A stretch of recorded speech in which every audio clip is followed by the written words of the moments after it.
There's a lot of people out here who are pretending to be your friend just so they can get what they want out of you. And I'm explaining to you why.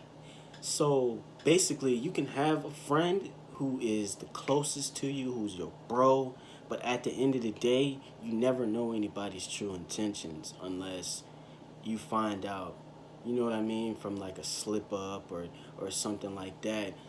I feel like there's a lot of people who come into your life for various reasons, because if they're a negative person, they're looking for energy, they're looking for benefits, they're looking for anything that can help them out. They're for themselves. They don't care about you.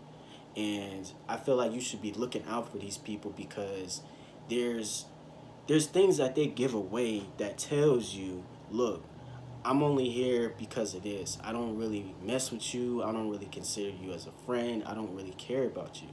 And you should be looking out for these types of people, the people that are only around when you have something, the people who come into your life just to be around and suck up all your energy and just be like, you know what I'm saying? And I don't understand that these people are just in and out.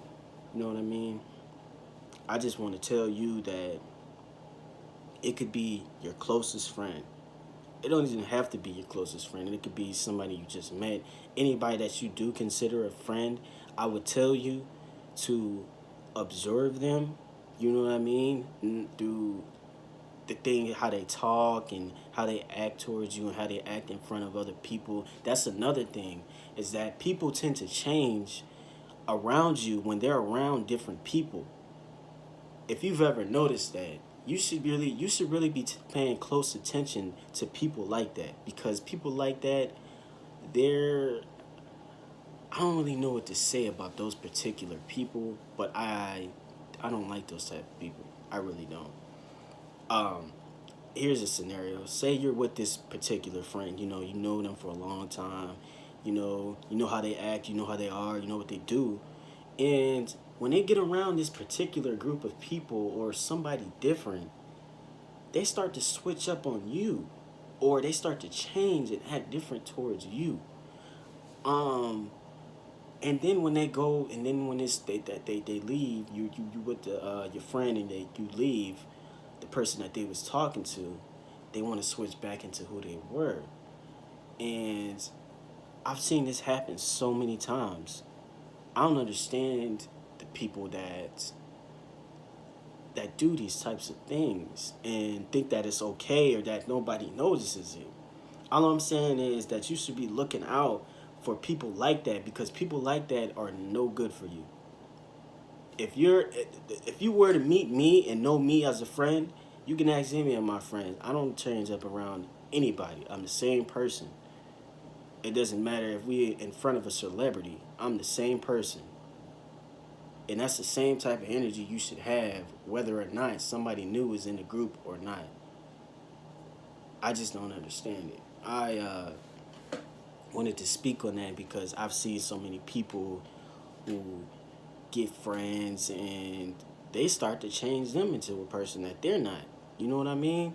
And people that come into your life that you consider friends, they'll change. They'll be there, man, to change and to take your energy, or people who only like to benefit off of you. You know what I mean? Asking you for money. This is when a toxic person comes into play. A toxic friend. The person who is the complete opposite of positive. You know what I mean? A person who is always asking for money, a person who is always needing and never returning, you know? And you could be the person that doesn't even need anything in return, yet if you did, and it came down to a point where he had to, chip in a little or do a little something and they didn't, that's not a person that you would even want to be friends with. That's somebody you want to cut off right there and then. It's not even because of the fact that they're not giving to you, it's because they don't care. They're only benefiting for themselves. If it came down to it, they're not there to help you. That's what I'm saying. When it comes down to it, a friend should always be there to help, especially a person who's friends with somebody who's helped them over anything without hesitation. You know what I mean? I just I just want you guys to know what type of friends that you might have. It could be a friend who is toxic, a friend who is there to benefit for themselves, a friend who is there to suck up your energy. It could be any type of friend. Any. Any. There's all kinds. People who come into your life that just trying to benefit for themselves, and all I'm saying is you should be sitting back, and observing everything that this person does. You don't have to say anything. You don't have to do any particular things. All I'm saying is to keep your eyes open and keep your ears open to everything that they say and everything that they do, because you'll find you'll start to collect a lot of data, and at the end of the day you'll analyze it and everything will go through your head and piece everything together, and then that's when you decide, is this person really for me? Is this really a friend? Is this somebody that's toxic, or is this somebody that's positive? You know what I mean? That's all I wanted to tell y'all, yo.